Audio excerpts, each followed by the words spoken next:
I'm going to talk about a difficult subject today, and while I will not be graphic, it might be disturbing for some. That Memorial Day is an important holiday for our country. Memorial Day gives us a moment to express our debt to soldiers and their families who died in the defense of our country. It is not just a shopping day. It was not always against outside enemies, though. The origins of Memorial Day were from soon after the Civil War, where Americans fought Americans. Memorial Day was a unifying memorial to help towards healing a fractured country. Waterloo, New York is credited with celebrating the first Memorial Day on May 5th, 1866. Likely because it hosted an annual community-wide event during which businesses closed and residents decorated the graves of soldiers with flowers and flags. And historians believe these ceremonies were widespread, though, but Waterloo is given credit. In 1868, it was known as Decoration Day, and May 5 was chosen because it was not the anniversary of any particular battle. General James Garfield spoke at Arlington Cemetery, where 20,000 Civil War soldiers were and are buried. Memorial Day, as Decoration Day gradually came to be known, originally honored only those lost while fighting in the Civil War, but during World War I, the United States found itself embroiled in another major conflict. And the holiday evolved to commemorate American military personnel who died in all subsequent wars. Memorial Day became an official national holiday in 1968. And I cannot express with deep enough gratitude and solace and compassion and comfort to the families who have had a soldier die serving our country. I pray their memory is a blessing for you. And we are a grateful nation. I should stop right here, but I can't. As an officiant at many funerals over the years, I have seen military honors, and I have heard taps. I have seen folded flags handed to families. I have seen the caisson procession at Arlington National Cemetery. And these are powerful moments of ceremony and duty and honor.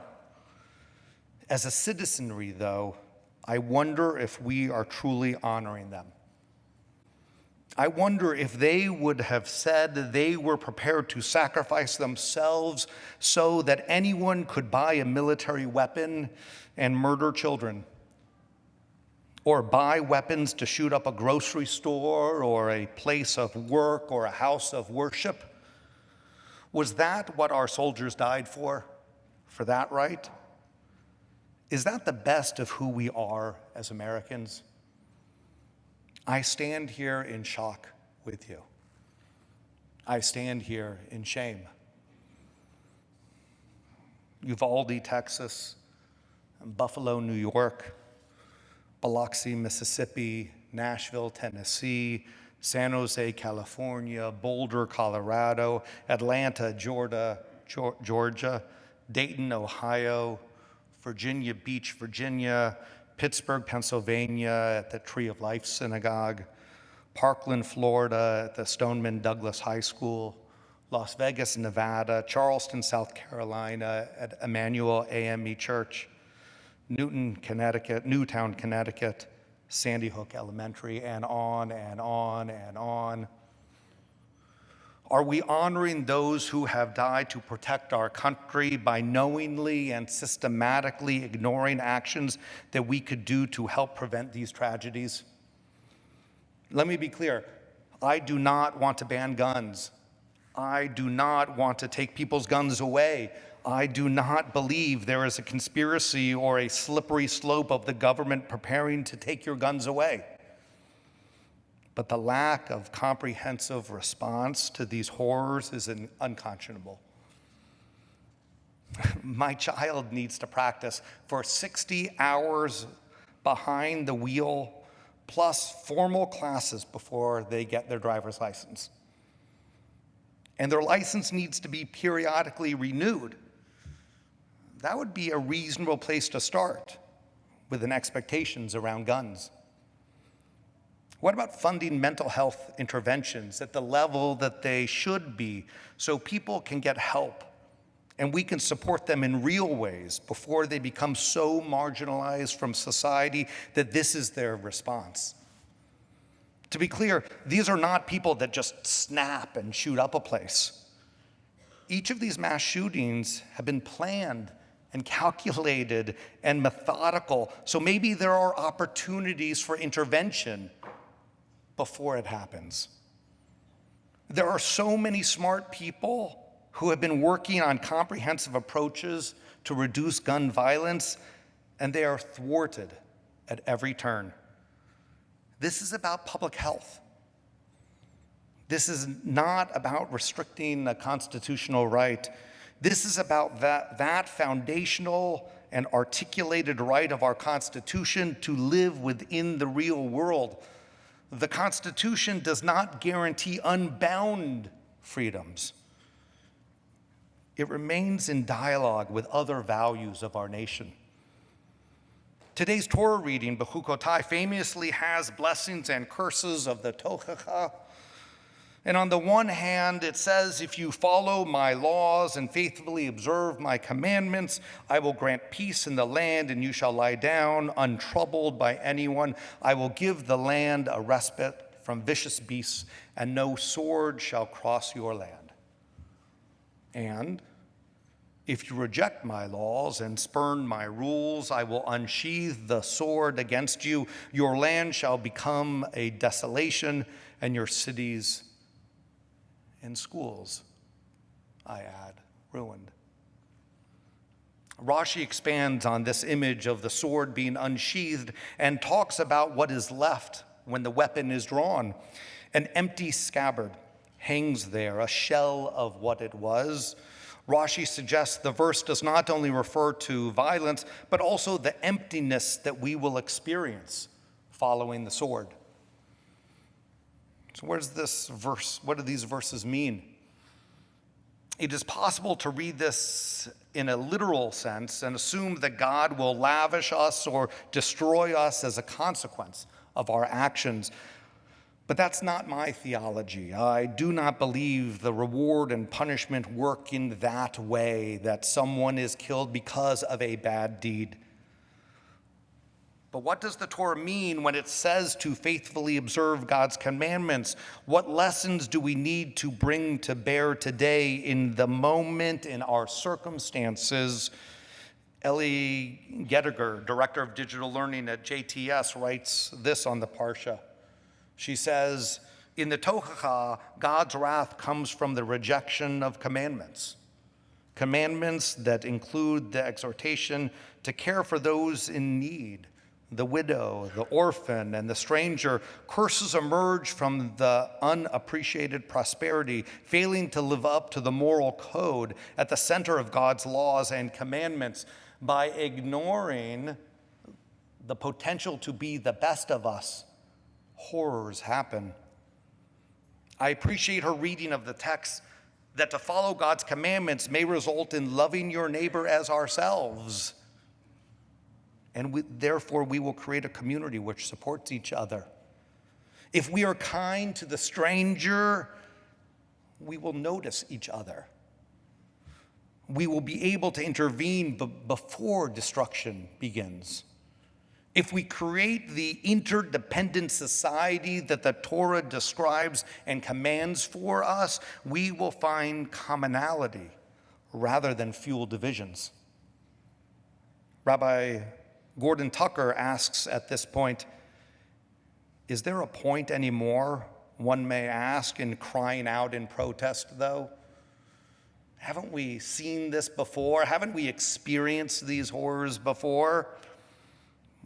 When are we just depleted? I hear Tucker's exhaustion.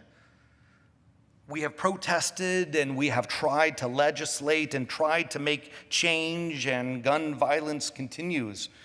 Elected officials persist, guns divide the nation, and people kill our children.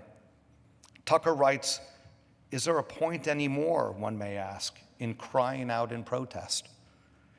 There can be, in fact," he writes, "a compulsion to make one's voice loudly heard, even when a grievous and murderous wrong has proven itself to be incorrigible and impervious to all moral arguments," he writes, thus dashing all hope for change and repair.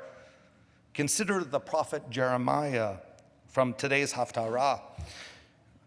He had no real hope for the moral dystopia that he experienced in ancient Judea. And yet, even though he had no expectations of being able to move the needle, Jeremiah continued to cry out, and even in utter despair. Why would one scream into the wind in that way? Tucker writes. He says Abraham Joshua Heschel memorably described Jeremiah's voice, like that of the other prophets, as being one octave too high. What gave it their shrillness and that urgency, even given the futility of any expectation of righting the wrongs, Heschel's insight was both startling and profound. Heschel argued that the special aptitude of the prophets was not an ability to predict the future, but rather the deep intuitive sense they had of the devastating effect that earthly injustice has on God's inner emotional life. As he put it, whoever imagines that God is unaffected by injustice, by and injustice to humans, is denying the very essence of religious faith. In this view, what caused prophets to shriek was a shattering and undeniable empathy with the suffering of the Creator, that God suffers with us. Such profound empathy is always one of the signs that a professed love of another is real love. If that is true of love between human beings, all the more so it must be between the love of God and people. Tucker continues, the massacre of Uvalde is already generating such high octave voices because it has once again confronted us with the reality of dystopia America. He writes, as a rabbi, I find horrible dissonant the sad conclusion that there is scant hope for righting many of the preventable wrongs of gun violence. Religious leaders, after all, are charged with giving people hope. But as long as we have leaders who have the ability to make difference, but who close their eyes and hearts to human suffering, the only honest conclusion is that such hope in present circumstances may be in vain. Yet it is striking that so many of those apologists for unregulated firearms claim also to be guided by religious values. So why are they unable to give their God the basic empathy that every vulnerability demands?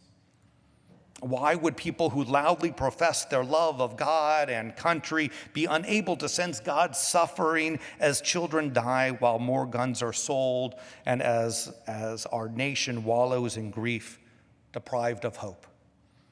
And why would they imagine that whatever or whoever lies beyond us will not exact a reckoning? There is in all of this a moral obscenity made even more indecent by the certainty that no arguments appropriate to normal times will change things. He concludes, some will say that we should abandon all hope. That is the primal scream for those of us who can no longer contain.